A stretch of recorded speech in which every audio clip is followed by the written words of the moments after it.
Hello, I'm Tara Brabazon. I'm the Dean of Graduate Research at Flinders University, and welcome to Vlog 237, Citation Politics. I'm well aware this phrase, citation politics, has been bandied about a lot, particularly in the last 2 or so years. But we're not going to deal with cliches today. We're going to get a bit nuggety, go into some of the difficult ideas and strategies and tropes and theories. No easy answers here, but problems and issues and revelatory ideas for your consideration. Tell you how we got here. I've loved doing the research for this vlog, and I was inspired, nay provoked into doing this vlog by one of my dearest friends on planet Earth, Nazanin Birmani. Nazanin's a remarkable Jedi Knight librarian at the Institute of Education in London. She's my sister from another mister. I love this woman more than I can express in language, and Nazanin, thank you for everything that you do. You are transformative of doctoral education in the world, besides doing a PhD yourself as well. And Nazanin, I hope it won't be too long before you and I are together once more and I get to see you and I get to share coffee and chips. Take care, but thank you for the inspiration, because I probably wouldn't have done this one without your provocation and support. So Nazanin, thank you. So let me tell you how I got here and how Nazanin moved me beyond it. I've just finished a keynote and a series of research ideas around Jordan Peterson, Professor Jordan Peterson. I'm writing that research up into a book right now. And look, I've watched Professor Peterson's commentary and research for the last 4 years. So I've read the material widely, but I haven't cited his work at all. In fact, I've very rarely mentioned him in any public fora, because I did not want to bring citations or attention to this man, to this researcher. Now, Nazanin took me on there. She cited my concerns, and as she always does, she cited me back at me. Thanks, Nazanin. And she understood, and I used the quote about Peterson that, quote, "I didn't want to give heat and light to that which is dark, disturbing and wrong," end of quote. And I still sort of agree with myself. But Nazanin explained some options for me, how that matter can be understood and respected, but citation can also be enacted. So she helped me understand, what do we do when research goes wrong? So when the research is wrong, flawed or well dodgy, or the researcher is wrong, flawed or well dodgy. So Nazanin sent me the piece that started this gig this week, published in September 2020, so it's just come out, and it was titled, "What to Do with a Predator in Your Bibliography." Don't hold back, that's a great title. So we're going to take on that issue, but I don't want it to be a negative vlog, so we've got a couple of really difficult negative issues that we're going to go into at the start. But then there are 3 incredibly inspiring transformations of citation that are liberating and transformative of knowledge. So we're going to finish with 3 big reflexive moments as well. So yes, there's some challenges, but the citation politics I'm talking about is a lot more than this. And of course I define politics as a struggle over meaning.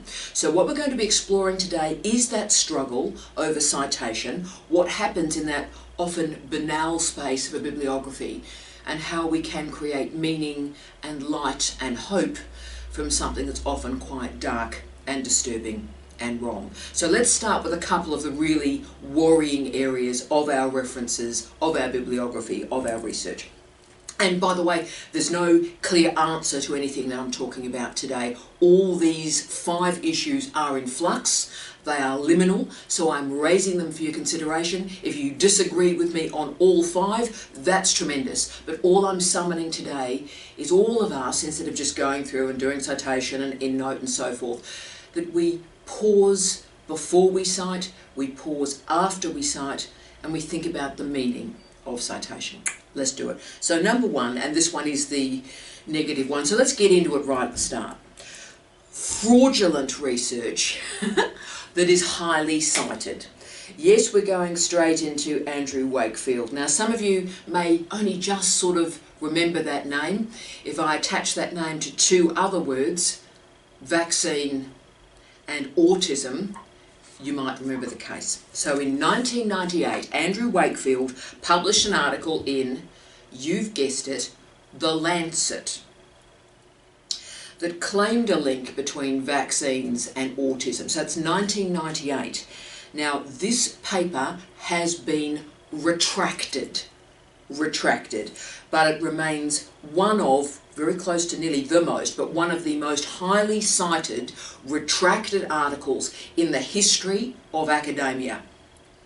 Now, Elizabeth Suler, a librarian in the Medical College of Wisconsin, with 5 other colleagues, did something that I thought was just brilliant. It was so inspiring. So these colleagues investigated the pathway of citations, the meaning of the citations through the history of this article, starting in 1998. How brilliant is this? So they firstly explored if the paper had been cited, then how it had been cited. So firstly starting with, has it been negatively cited or positively cited? So they drilled down, that's great. And they also explored, and this was just brilliant, they also explored how researchers, how we dealt with the retracted nature of that article when indeed it had gone through retraction. Brilliant. How inspiring is this? So of course they showed the early citations emerged when fellow researchers found flaws in study design. So they found flaws in the design early on and noted it was not repeatable. So there was some problems with transparency, accountability, and the repeatability of the research. Boom. Now, that's where the early citations started. Now, after the retraction, the citations moved brilliantly to the role of this article in undermining public attention, care, respect for vaccines. Now, even though most of the citations were negative, most of the articles did not use the word retracted in relation to this article. So the librarians in this study showed the incredible importance of using the word retraction. It has been retracted, showing, yes, the findings are fraudulent. The word fraudulent was used, but they argued that while the researchers endlessly talked about the flaws in this study and its importance, the problem that they found is inexperienced students and the public, the general public, a phrase I hate, but let's go there, the general public simply looked at the citations of the article and gave it value. And that's our problem that we're really dealing with here, this bizarre relationship between the number of citations and the value of the research. So they recommended to researchers like us that we need to, when we're attacking and critiquing and showing the flaws in fraudulent retracted research, we need to go one more step and we need to make our studies and our investigations and our interpretations public. So we need to disseminate this work widely, open access. And therefore that's really the only strategy we've got to counter the Wakefield research, because even though it's been retracted and it's a mess and all the rest of it, it's still counted. The citations are still counted in Scopus and in Google Scholar. So the nature of our time is that even negative citations ensure that an article gains some profile in a database. Wow. So therefore, we do need, as colleagues, this will happen through our career, we do need clear statements about how we handle retracted articles and research in our career. Now, the AMA has incorporated retraction into their referencing system. So if an article has been retracted, that is logged throughout the referencing and also in the reference list bibliography. So that's terrific. The other citation guides are yet to go there. So this is our first engagement with citation politics. An article goes through refereeing and is found to be wrong, fraudulent, and dangerous. And it is retracted but still cited. Okay, now I agree with Sulzer et al. That we need to, and this is a major moment for me, can I say, because I've had different politics throughout my entire career, right? But they argue, and I agree with them, that we need to cite the work to confirm that it is wrong, but in many cases mention that the work, the article, has been retracted. Use that word precisely, and use it every time, in every bibliography, in every reference list. So there we go, there's that one. How fascinating is that? So citation guides will be emerging through our career to manage that issue. Brilliant. Number 2. Let's move to another politics of citation. This one again is negative. I promise you we're moving through to positive stuff shortly. But let's do the other really negative one at the start. And this, of course, is the one that Naslin raised with me and started this conversation today. So in an article published on September 15, 2020, it had an incredibly powerful title. Quote, "What to do with a predator in your bibliography." End of quote. Now this remarkable author, and look what a powerful, courageous article this was, but this particular article confirmed that they'd written an article citing Gary Urton, right? And this article, we've all had articles like this, you know what I'm talking about? We had an article and, you know, reader 2, referee 2 hated it, so reader 2 hated it, and so we're knocked back from this journal, and then we change it, and it went again in this journal, and reader 2 hated it, went again. So this wonderful scholar had gone through all this process and created a truly fantastic article through hard yakka, right? Multiple knockbacks and all the rest of it, and wow, got it through. What an achievement. And as as the article was finally approved through this refereeing process, Gary Urton was, let's use the word carefully, accused for using his position within Harvard's anthropology department to convince students, to convince colleagues to participate in unwanted sexual encounters. Now in response, when all this was happening, you can imagine you've gone through all this hard yakka and then this happens and you go, are you kidding me? Are you kidding me? So in response, the author stated, quote, "I simply didn't want to cite the guy anymore. Who wants to cite an alleged predator? Who wants to accelerate the research of a possible creep?" End of quote. I love the possible creep. I think creep would have been one thing, but possible creep I think is just as fantastic. So again, this is important because editorial guidelines are silent on this, and citations live in a binary or a binarized academic space. You are either cited or you are not. So what do we do? And partly what we're doing today is living in this liminal zone between the binaries, and interesting stuff happens there. But in this case, the author came up with a brilliant strategy to manage this binary, how to cite and not cite, by placing an asterisk in front of Urton's name every time he appeared in the paper. So every time he was cited, there was an asterisk before his name. And that asterisk led to a note at the end of the paper that explained the charges, the sexualised charges in this case. I thought that was brilliant. Absolutely brilliant. What an intervention that is. That's just great. Great strategy. Sadly, it's one that Elsevier did not allow. And so that strategy to manage that mode of citation was removed from the final article. Stay classy, Elsevier, stay classy. So this is a powerful story, and one that will increase as academic sexual predators start to emerge in greater numbers. So this is where we get really crunchy, and it's where all of us have to ask questions about the ethics of academic writing. And look, how do we manage, conflate or separate the relationship between the researcher and the research?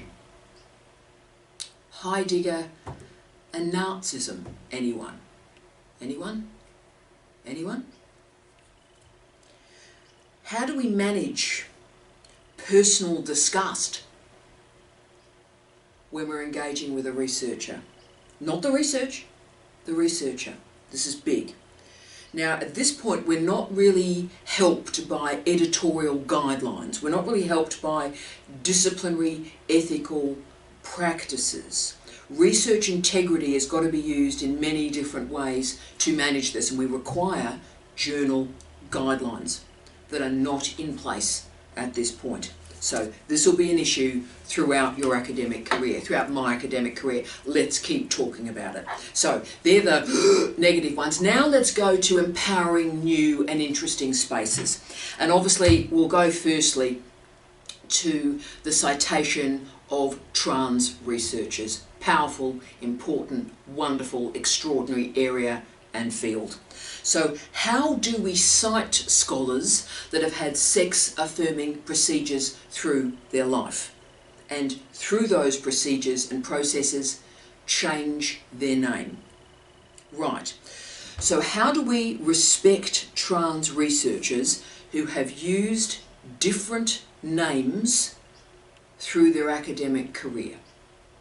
Really, really important stuff. Now, why this matters a great deal is it is very important not to dead name. Now, hopefully you've heard of the phrase dead name before. It's used in many contexts, and I'm very happy to do specific bespoke work for you if this is an area you're interested in. But today we're particularly focusing on dead naming in and with the trans community.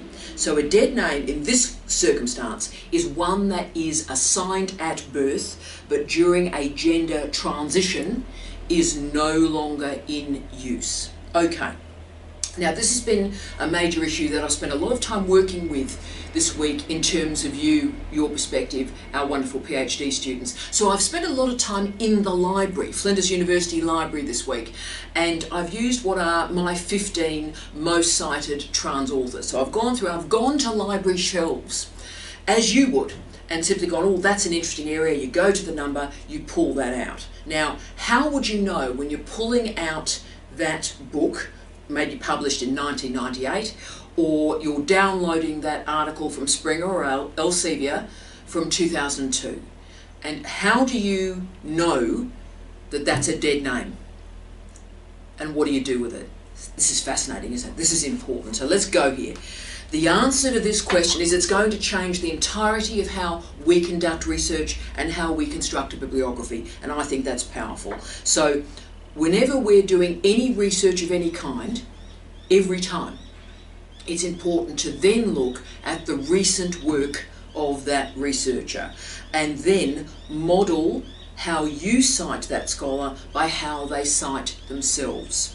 So Google Scholar is a particularly important imperative in this area, and a Google Scholar profile is crucial. So make Google Scholar your friend. Now, what we're looking for is, do our colleagues retrospectively change their names or initials? So in other words, for books that were historically written under a dead name, do they change that dead name to a current name? And then you follow that process. Or are they aiming for, and I'll put this in inverted commas, historical accuracy, and they are themselves citing the dead name and then citing the new name for the recent research. So look at that, model that, learn from that, respect that. Now, the other strategy I use, and I use this strategy every single day, is I look at ORCID entries. And for my scholars that I use a great deal, I checked my methodology this week to make sure I was giving you material that may be useful to you. And in all cases, this strategy, this method worked. So what happens is I then look at historic ORCID entries. And I look at, and invariably in these cases, multiple ORCID entries exist because the individual is involved in updating their ORCID entries. We can see the most recent updating and respect that most recent update. So ORCID is really your friend here. So the best strategies remain. Look at how our colleague cites themselves on their institutional homepage, on Twitter, on ORCID, on Google Scholar. Look at those, triangulate the data sets and respect that data set. And also, remember, be respectful of pronouns. We are in times of transition. I'm sure all of us will continue to get issues wrong, and that's important. We must learn every day and learn from the wrongness, learn from the errors. And when there is any questioning or any doubt on this, use they. But as I talked with one of my former PhD students this week to get them to check my work here, he reminded me it is also important, when it is clear, to use him and he, or use her. As my great former student stated, quote, "I've worked really hard for my he," end of quote. So we need to recognise, politics, struggle over meaning, that's where we are here. The key is here, do not make assumptions. Look for data sets. Triangulate your data sets. Now I know we're all fluffing about at the moment and this appears incredibly ambiguous, and that's because the citation guides are not helping us. I found about 35 citation guides to help me with this bit of the vlog, but wow, they're unstable, and what I'm trying to develop at the moment is a methodology that we can use every single time to enable respect and decency and integrity in this incredibly important issue. Now, this matter is still in flux. I really think the citation guides need to step up here and behave well and ethically and properly here and provide instruction. But we need to, and why I love this, is we need to provide a context around our research. And if it helps you, I've written probably 15 articles in the last 18 months. I'm finishing off an article on the weekend. And what I do is I write my article as inverted commas normal, and I can configure my bibliography reference list as normal. But then, normally I'd finish the article. 2 years ago I would have finished the article at that point. Now I spend 3-4 hours and I go through every person in that reference list, and I look at ORCID, I look at Google Scholar, I look at Twitter, I look at their institutional homepage to ensure I've got a data set of accuracy that is respectful and decent. So I hope that's helpful to you. I'm sure there's plenty of other things I've missed there, but that's my strategy, and it is transforming how I do every component of my research every single day. Okay, issue 4. It's a who one. Who are you citing? Who are you citing?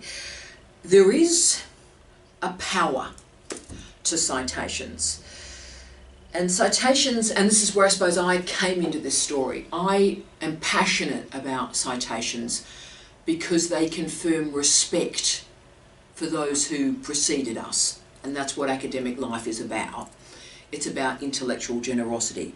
Now, Sarah Ahmed, and I have such respect for this scholar, courageous scholar, Sarah Ahmed. If you haven't come across Sarah, please seek out her work.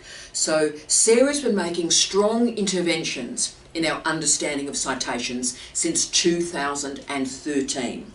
And she has provided this incredible expertise about how we value citations, particularly with attention to feminist memory and also respecting feminists of colour. Now, this is a fascinating area, and I'm going to be really honest with you here. I'm going to go back to where I was as a young scholar. I know that seems impossible, but let me tell you a true story and how that still resonates with me today. I remember being in a seminar, and I think I was about 20 or 21 years of age. And, a very strong presentation had just been put in place, taken lots of notes, oh, very exciting. So a great presentation happened for an hour. And then the first question that came in that seminar was, why have you not cited any women? And like the room, you could just cut the air with a knife. It was like, oh, how do we handle this? Now at the time, and you may think in the same way now, and to be frank with you, I sort of think in the same way now too, but with some caveats. For me, it's always about the quality of the research, not the identity of the researcher. I do believe in that.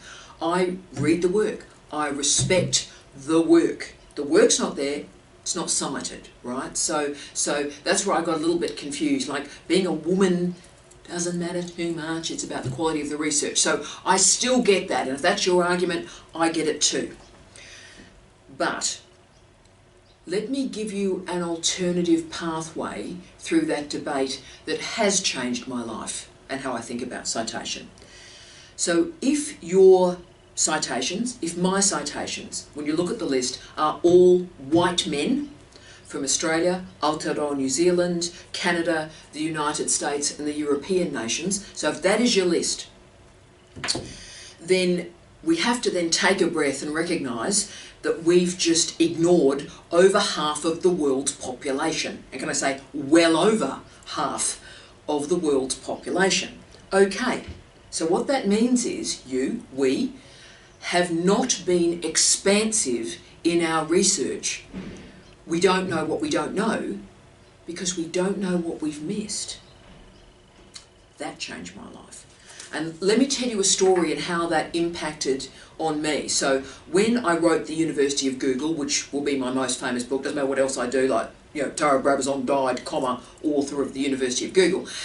What made The University of Google fascinating was the referees in that case, who were the most senior scholars in that field, accepted the book, and they accepted it with the most amazing series of statements in the referee reports. In one case, this incredibly senior scholar stated, not only do I not recognise almost all of the authors cited in this book, I don't even recognise the journals that have been cited. So in other words, and I take incredible pride in this, to that particular debate I was bringing new voices, new views, new perspectives to this well-worn series of debates, and that made me incredibly proud. So what I'd ask in the politics of citation is that you just ask some quiet questions of yourself. So what nations do most of your citations come from? Any women there? Members of the trans community, trans researchers there? Scholars of colour there? And then the hard question, are there certain groups and communities and languages that are simply silent in your research? Give you one contemporary example. I was in a briefing about citations about 4 years ago, and you know, how do you improve your citations? How do you lift your citations? And I was fascinated to see that colleagues were recommended not to work with colleagues from Iran, Iraq and Saudi Arabia because they historically and internationally have low citation rates. So ever since that meeting, I've actively sought out colleagues and journals from Iran, Iraq and Saudi Arabia, and you know what? It has changed my life. For my particular area, in communication systems and structures, some of the most incredible colleagues that I didn't even know who they were 4 years ago. How embarrassing is that? And yet now I've had the privilege to read their work, to read fantastic journals that again I didn't know existed, and cite that research. So that's a great example of you don't know what you don't know, and when you do know, do better. So as you can see here, citations are the font of resistance. They can challenge boundaries. They can challenge the very limitations of your disciplines. So if we continue to cite the same authors and the same journals over and over and over again, then we're just continually drawing water from the same stream. Very narrow band of backgrounds and experiences. And of course this is the politics of citation. Let's just start with gender as the easiest example. So women are cited on average less than men. And my favourite second bit of this statistic is if a woman co-authors with a man, then the paper has a higher chance of being cited. Bless. So who you are and what you choose to cite tells us a lot about you as a researcher, tells us a lot about your research ethics. I'm not saying change what you do, but just think about your processes with kindness, compassion, and also rigour. Issue 5, the crunchy one. Let's finish this off. Ponder how publishing, research, and our universities conflate political, academic, and market values. So when addressing these issues, I really recommend to you a remarkable article called Citations Matter. Citations Matter. And it was written by Carrie Mott and Daniel Cockayne. And it was published in 2017. It's one of my favourite articles that I've read this year. Just extraordinary. Just extraordinary. So thinking, and they argue, thinking about citations allows us to ponder the ongoing policies, procedures and systems that exist in our universities that allow the reinforcement of those already in power. So if we're going to enter this particular debate, then it means we have to monitor the behaviour of gatekeepers, those gatekeepers that continue to underrepresent and marginalise particular groups, particular modes of doing academic work.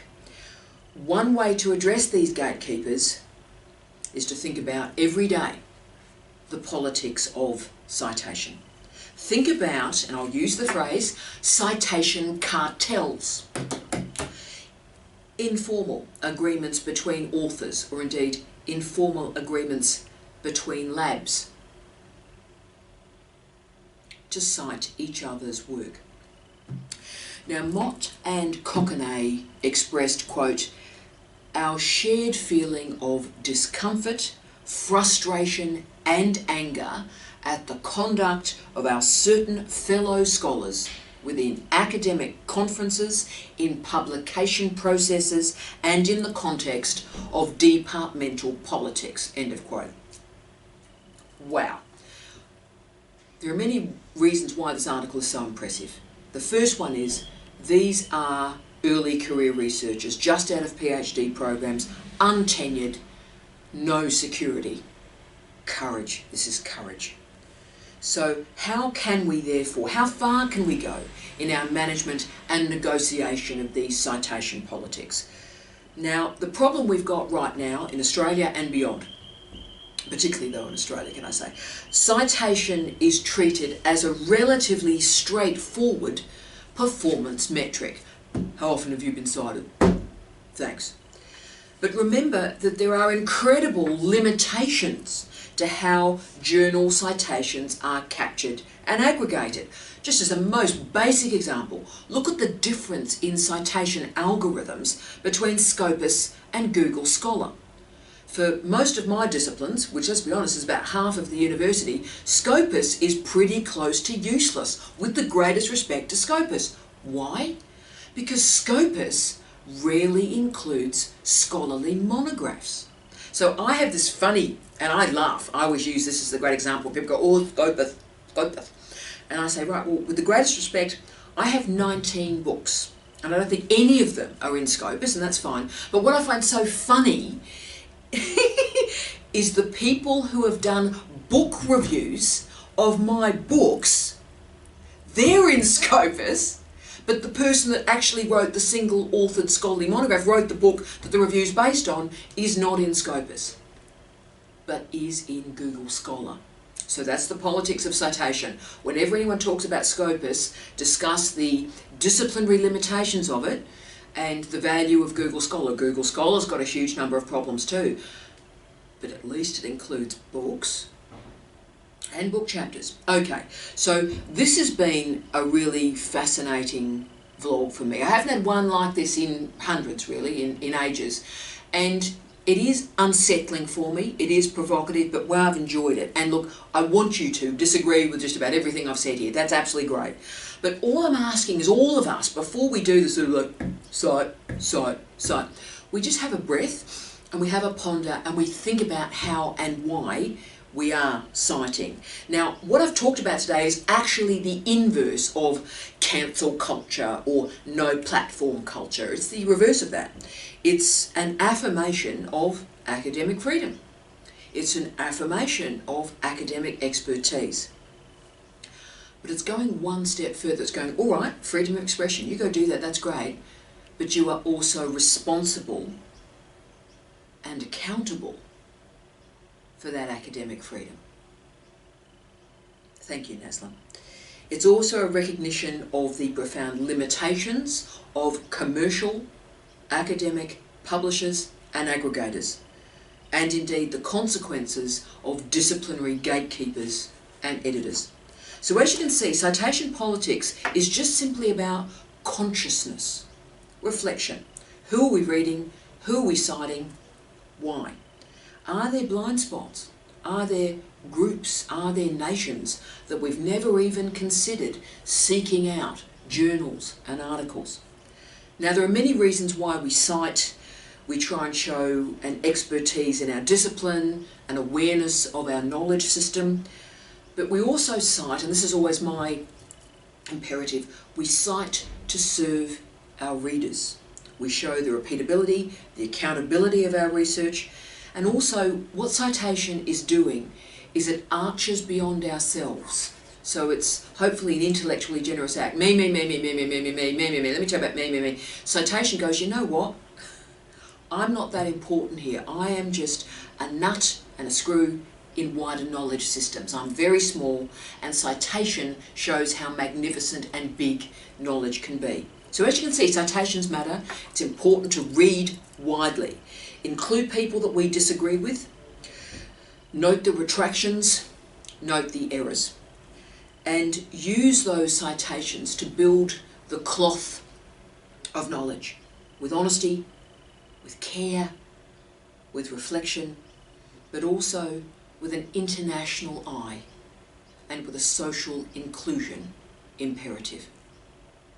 I wish you love, light and peace. Tea out.